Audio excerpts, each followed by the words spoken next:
And welcome to the latest edition of the Stargate Sci-Fi Cult Classics franchise documentary. I'm delighted this evening to be joined by the one and only Vaitiare Hirshon, who played the role of Sha're in Stargate SG1 and also played the role of the Go'auld Amaunet, the wife of Apophis. And obviously the Go'auld Sha're was the wife of the Daniel Jackson character. Vaitiare, just in terms of Stargate, I was doing my research there in terms of your background and your history in terms of Stargate, and I found that you originally auditioned for the role of the movie back in 1994 and came so close to getting that sort of role. Can you tell us a bit about that experience first? Yes, it was very exciting.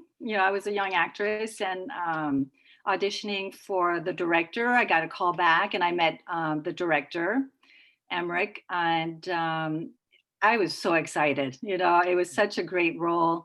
I love the character, and I wasn't a big sci-fi person, but I just loved the character, and so I went in and happy to get a call back, and unfortunately I did not get it. And then here we are, 3 years later or 2 years later. I was working on another show and my agent calls and says, okay, you have an audition. It's this, now they're from the movie, they're making a TV series, but for the same character of Sha're. And I said, wow, okay, how exciting. And I went in and auditioned for them. And in terms of that, Vaitiare, did you know I know Alexis Cruz, who played the role of the Scary in Stargate SG1. He was on the original movie. He was the only person to come back in terms that was on the original movie. Where it was the character that played your was she asked to come back, or in terms of that, or was it in terms of because you audition for the role, did you have to go through a whole new audition process again, or completely different casting, different people? Yes, completely different. I didn't know that Alexis was on the same series at the time because it was still new. I'm not sure. I mean, I went into the office to audition on tape that they were sending to the producers in Vancouver. I think they had started shooting already, or they were ready to go, and still looking for an actress for this character, for this role. And so I auditioned 2 weeks later. They called and said I booked it. And I was off to Vancouver to shoot the pilot of Children of the Gods. So that was very exciting. And I suppose, Vaitiare, in terms of Stargate, SG1, I suppose one of the most iconic scenes, if I can bring this up to you now, I know it probably might be a delicate sort of matter. Can they recut it? No, okay. Go ahead. But in terms of your nude scene, in terms of the whole sense of awe in terms of the Goa'uld going into your back in a naked, and this whole sort of coming out of the stomach, the whole sort of alien sort of horror sort of stuff, and then obviously you're there in this trans sort of nude state in terms of that. How difficult when you saw the script, first of all, was it a scary sort of moment for you in terms of seeing the script? Did you saw what they were trying to do in terms of the vision? Were you a bit apprehensive at first? I was terrified. I was terrified. No, but at first it was just topless. The scene was topless. That's another long story. It wasn't a full nude scene. But I was okay. I was prepared to do topless because I had gotten, offers on other films, which I turned down. But, I called my father. I go, okay, I'm going to do my first topless scene, and he's in the movie business in the French movie business. And he's so used to the European actresses. They do commercials nude, they do commercials in Europe selling soap or lotion, but anyways, no, I was okay. I was ready. I felt I was ready. But the night before the scene, shooting the scene, we were all having dinner, the main cast and the director, and he just pulled me aside. He says, "I can see you're very nervous." And I said, "Yes, I am," because the next day we would shoot the scene. But of course, it was closed set, and meaning, you know, the minimal people in the room. And you know, he told me, he said, "Don't worry. You know, at first you're going to be terrified, you know, during the first take, but you know, by the third take, you're going to be like, okay, whatever." And it was true. By the third take, I was like, okay, whatever. Do I need a rope? No, it's okay. I'm fine. No, but yeah. So it was scary, but after, anyways, that's another story. Yeah, the full And movie. Vaitiare, in terms of we see the Goa'uld going in terms of your back of your neck, and I suppose that was added SG effects. Can you tell me, actually, was it just in terms of, was it just a tie put onto your back or something like that, and you had to Yes, pretend? it was disgusting, grotesque. It was like the most disgusting thing in life. It was horrifying. It was just gross, you know. And I mean, did you have to in terms of those actions, those sort of, you're lying on your back and you see this, you obviously, I it's was a lying on tight my spot. stomach. You're lying on your stomach, and you have to sort of pretend that this thing is sort of real, and that you're sort of scared of it, in terms of the fear, in terms of those emotions. Sometimes an actress, if you're really scared of something, it's really hard, it's really easy to portray that fear. But if something's not real and it's enhanced by special sort of effects, to portray that sort of fear must be really hard, because you have to make the believers feel that you're sort of terrified. That's the greatness of being an actor. You know, you get to go in your head and imaginary and all that. And let me tell you, it was like the loudest scream ever. Everyone was shocked on set, you know, because I just let it out. It was like I just, you know, when just pretended like there was the most horrific thing happening to me. And yeah, and everyone, I blew everyone off with that scream, you know. So I wanted to go all the way. And I suppose, Vaitiare, in terms of it's important to know that you obviously played two characters in terms of your role in Stargate. You played the Go'auld Amaunet, and you played obviously Sha're. And obviously, sort of switching to those two characters, an actress, it probably gave you great personality, because you can play the sort of damsel in distress in terms of Sha're, in terms of the princess seeking her golden slipper from her prince, what was Share's role. And then Amaunet, you had probably the queen in sort of Snow White, in terms of the wickedness, the sort of the witch in sort of Red Riding Hood, in terms of that sort of real sort of menacing sort of character. How is that sort of, did you sort of enjoy that, playing the good, the bad, and the ugly? It's quite fun. Yes, it's quite fun. It's like a dream come true, you know, to play such opposite roles. And I loved it. It was great, because, you know, not only both characters being just so opposites, and the costumes and the sets and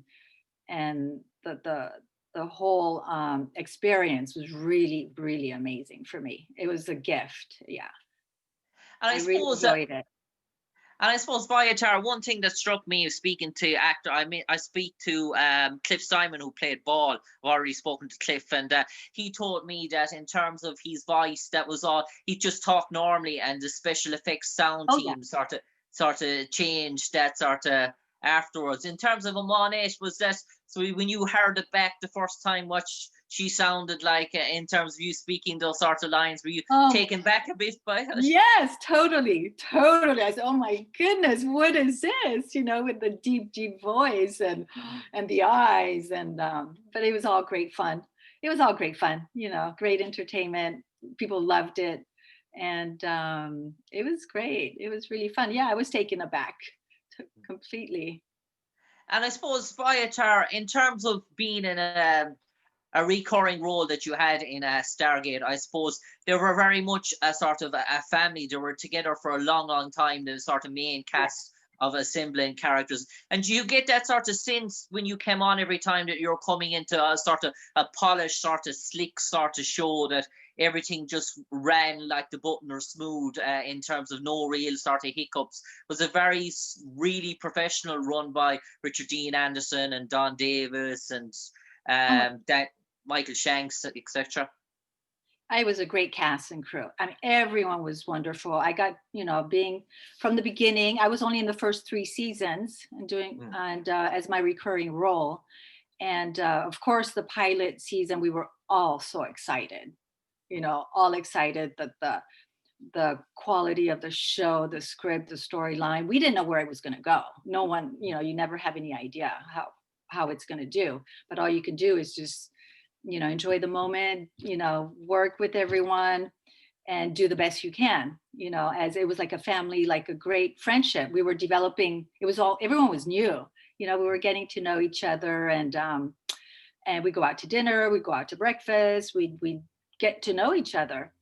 And it was fun, there were funny, lots of jokes going on, and Richard Dean was such a professional. I mean, he'd been in the business for so long that he made us all feel comfortable, and he's so down to earth and such a kind man, and welcomed us. We were all pretty much new, and I think we it was really a nice group of actors, and developed nice friendships. Yeah, and some little more. And I suppose the two characters, the two actors that you're most prominent throughout the show, obviously, were Michael Shanks and Peter Williams, who played Apophis. And I suppose Peter's sort of character was resemblant. He sort of came in with you, and he lasted a tiny bit longer in terms of his recurring role, but he sort of ended in terms of that sort of whole sort of, I'd say, season sort of ended with year 2 sort of demise. So, but working with sort of Peter in terms of playing the sort of evil antagonist, what was that sort of like in terms of did you find you had this chemistry straight off working together? We all did. Yes, we did. I mean, we I like to stay in character, but we talked outside before and before shooting, and Peter was a wonderful human being. And we're professionals too, and do our roles, and we're all so blessed and so grateful to be working and to be doing these amazing characters, playing these amazing parts given to us. So it was really a gift and such a blessing. So yeah, I suppose Vaitiare, you mentioned there in terms of your character playing the sort of 2 roles. In terms of Peter, no one actually really got to hear his real voice, because he spoke. It was the Goa'uld sort of the whole time in terms of that sort of high tech sort of deafening. You sort of got to portray your acting skills in terms of Sha're as well, in terms of having your voice sort of come across, and that. Well, some of the most iconic scenes, I suppose, was in terms of the pregnancy, in terms of you being sort of pregnant with a Goa'uld sort of human sort of child, in terms of that. And that was a sort of a big sort of storyline, and sort of created this idea that aliens using human hosts to reproduce. Yeah, well, I was really pregnant in real life. So I don't know if they wanted to know if I could shoot, if I would work, and I said, yeah, I can do it. I was 6 months pregnant. Okay. And so did they devise that storyline when they heard of your pregnancy? I think so. Well, they were asking for my condition, and I think I don't know if it was already, if they planned it, or if they did it, they wrote it because of my situation, or situation in real life. And then I know for the last episode, my last episode of Forever and a Day, then I was a mother by then. My daughter was born, and I really, I don't know, something in me changed, and I really wanted to be a mother, and the baby became my priority. And so we spoke, with the writers and producers, and I was discussed, and I wanted to. I didn't want to go on. I wanted to. I mean, my daughter and I. Why did you do that, Mom? Why did you say that? And but it was how I felt at the time, and it was very important for me to be there as a mom and take care of this new child, the new Stargate baby. And I suppose Vaitiare, in terms of killing off your sort of character, they did it in terms of how they did it. It meant that unless there was no sort of way back for you in terms, unless they did alternate dimension shows or time travel shows where you could pop up in terms of cameo roles in terms of the future. But the killing off of your sort of character meant that maybe in future seasons that the only opportunity for you to come back maybe in a recurring role was that whole idea of a time travel or that alternate dimension or sort of series which Stargate sort of fans which have ventured into in future seasons. Are you asking if my character reappeared in the future season? No, it would have been the only way that your character could have reappeared. Yeah, and if what? If I'm sorry.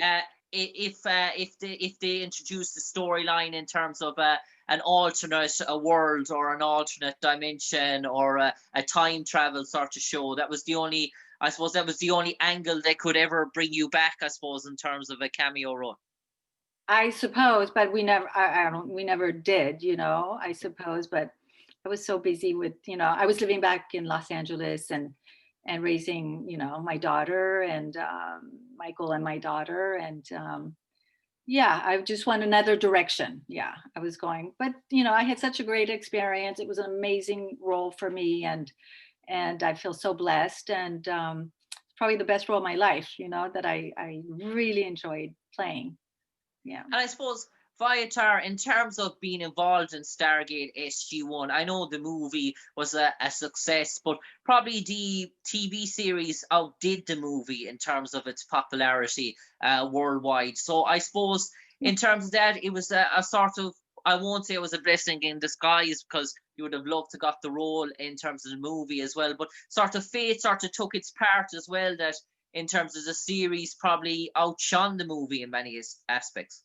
That's amazing. Amazing, for a 10-year run and then the spin-offs and really it's gotten thanks to the fans, thanks to the fans. It's all because of the fans and amazing writers and actors and the whole production. I mean, it takes, a village, like, it takes the whole team. It's like really amazing being on set, and it's really, everyone has their role to make this happen, to come together and do an amazing series. I mean, it was it's such a great storyline, and going to different galaxies and different worlds and through this portal, and it's so exciting to watch, to just go through all these different planets and different portals and meet different people, and it's so intriguing and mysterious, and no, it did amazing 10 years. Yeah, amazing. And Vaitiare, you mentioned the sets there in terms of Stargate SG1. Something that, speaking to Tony Amendola, who played Master Braytek in Stargate SG1, he told me that some sets could go up in the space of a day or two in terms of how they build the sets, in terms of these off-world sets, and the amount of detail that they sort of went into in terms of designing these sort of off-world sort of experiences, and no stone was overturned. And were you sort of blown away in terms of how they were to deliver quality sets in terms of time and time again? Yeah, amazing sets. We were all in awe. We were all in awe in the pilot too, and my second episode of Secrets and Forever in a Day. I don't know how they found this desert in Vancouver. It's like, I don't know. I think we drove 2-3 hours out somewhere. I don't even remember what it was called. But a desert, to find this desert and Vancouver was just amazing. That and the sets, my costumes, everything was just so creative and magnificent. You know, I was so happy wearing my costumes and jewels and the purple hat too. And I suppose, Vaitiare, in terms of the Stargate itself, in terms of when you saw it for the first time, were you sort of taken back by blown back? Obviously, the special effects are added in later, but the big sort of metal oval sort of ring that the sort of Stargate was, in terms of size, how big was that, or were you sort of taken back by it? In terms of what? Of size? Yeah. In size of the whole pilot, the whole show? No, in terms of the Stargate, in terms of The how whole big series. it was, in terms of how big the actual Stargate itself, that you sort of walk through the portal, sort of, were you sort of taken back when you saw the prop for that, in terms of how big It it was was? amazing. Yeah, so cool, and what they can do. You know, we were blown. I remember we were all watching the pilot, you know, all of us, the main actors, and we were blown away with the special effects and what they could do, and the backdrop and the cities and the Stargate itself and going through, and you know, we just follow directions on set, you know, what the director tells us where to look, you know, what to do, and once you see it, you see the complete project, then it's quite amazing. It was mind-blowing. And I suppose, Vaitiare, in terms of the last sort of question I'm going to ask you now, and I suppose there's normally it will entail one question, but because you played two characters, it entails sort of two sort of questions. So, in terms of, let's take your characters, Sha're and Amaunet, and let's say they put them in a Stargate sci-fi sort of dictionary, encyclopedia, and they put the sort of Sha're down, and they left two blank sentences underneath, and they asked you, Vaitiare Hirshon, having played the role of Sha're, to write those two sentences. What would you like those to read? And obviously then the same with Amaunet. For Sha're, I would write down to earth, natural, sweet, loving, caring, yet strong character, young woman. Yep. For Amaunet, it would be the queen of all. Amaunet would be, man, she trouble. She's, you know, could destroy worlds and could, you know, has such a big character, and what else? And she's very powerful, very powerful. And I suppose that brought me to a subject that we mentioned, Amaunet. And do you think, in terms of Amanet's character, was she all out for herself? Did she have any real sort of growth to Apophis at all, or was it just in terms of her own sort of survival, and in terms of her own ambitions? Was it all about her really, and was Apophis really a pawn to her as well? Were they really partners? Well, it was playing both characters, you know, was really exciting, because sometimes Sha're would come through, you know, and then Amaunet would take her back, you know, and control her body, mind, and all that. So that was quite powerful to be able to go back and forth, you know, between both characters. And what else? Yeah, gosh, it was so long ago, you know, it was so long ago. I just now picture myself on set, you know, just being pregnant and having to pretend like I gave birth, but yet I haven't, you know. Wow, yeah. I suppose on that note, Vaitiare, I've kept you long enough. Vaitiare Hirshon, an absolute pleasure talking to you today to relive your memories of playing not only Sha're in Stargate SG1, but also the Goa'uld Queen Amaunet in terms of Stargate SG1. Obviously played a big, massive role in the opening early success of Stargate SG1 for your time in it for 3 seasons, no doubt. part of the furniture when people look back in terms of Stargate SG1, the original sort of cast. You played a prominent role. Thanks for taking the time to speak to us today, and we wish you all the best in your future endeavors in 2021. Stay safe and take care. You're very kind. Thank you so much. Take Thank care. you. Bye-bye. Bye.